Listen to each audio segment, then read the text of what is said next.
നമസ്കാരമുണ്ട്.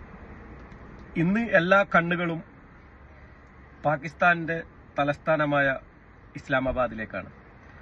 നമുക്കെല്ലാവർക്കും അറിയാം, 1.5 മാസമായിട്ട് ഇറാൻ, അമേരിക്ക, ഇസ്രായേൽ തമ്മിലുള്ള യുദ്ധത്തിന് താൽക്കാലിക 15 ദിവസത്തെ വെടിനിർത്തലുമായി ബന്ധപ്പെട്ട് ചർച്ച നടക്കുകയാണ്.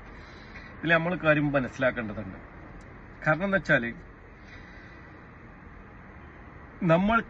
നമ്മൾ ഇന്ത്യക്ക് ഒരു പാരമ്പര്യമുണ്ട്, ഒരു പ്രൗഢിയുണ്ട്. എല്ലാ രാജ്യവുമായിട്ട് നയതന്ത്ര ബന്ധം നല്ല രീതിയിൽ കാത്തു സൂക്ഷിക്കുന്ന ഒരു രാജ്യമാണ് നമ്മളെ ഇന്ത്യ. അത് നമ്മളെ പൂർവികർ നേടിത്തന്നതാണ്.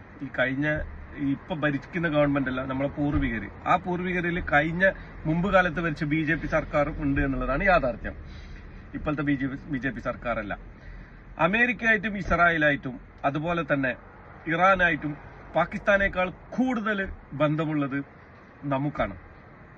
എന്തുകൊണ്ട് നമ്മൾ ഈ ഒരു സമാധാന ചർച്ചയ്ക്ക് മുന്നോട്ട് വന്നില്ല എന്ന് 140 കോടി ജനങ്ങൾ ആലോചിക്കേണ്ടതുണ്ട്. കാരണം എന്താ വെച്ചാൽ, അവിടെ നമ്മളെ ഗവൺമെന്റ്, കാരണം വെച്ചാൽ ഇന്ന് പാകിസ്ഥാൻ ചെയ്യുന്നതിനേക്കാൾ ഉഷാറായിട്ട്, ഈസി ആയിട്ട്, ഫലപ്രദമായിട്ട് ഇന്ത്യക്ക് അത് ഏറ്റെടുത്ത് ചെയ്യാൻ പറ്റുമായിരുന്നു.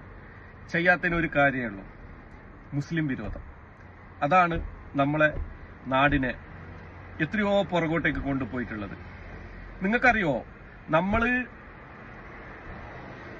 ബ്രിട്ടീഷുകാരിൽ നിന്ന് സ്വാതന്ത്ര്യം നേടിയെന്ന് നമ്മൾ പറയുന്നു.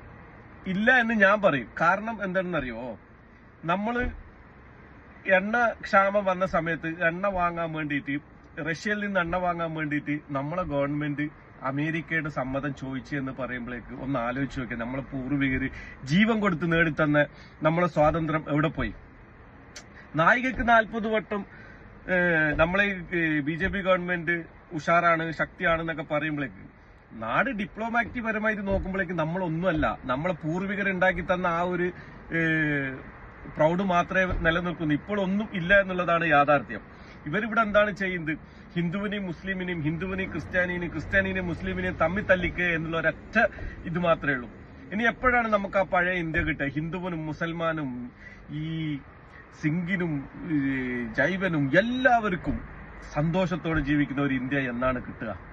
അങ്ങനെ ഒരു ഇന്ത്യ ഇനിയും ഉണ്ടാവട്ടെ എന്ന് മനസ്സിൽ പ്രാർത്ഥിച്ചുകൊണ്ട് എല്ലാവരോടും ജയ് ഹിന്ദ്.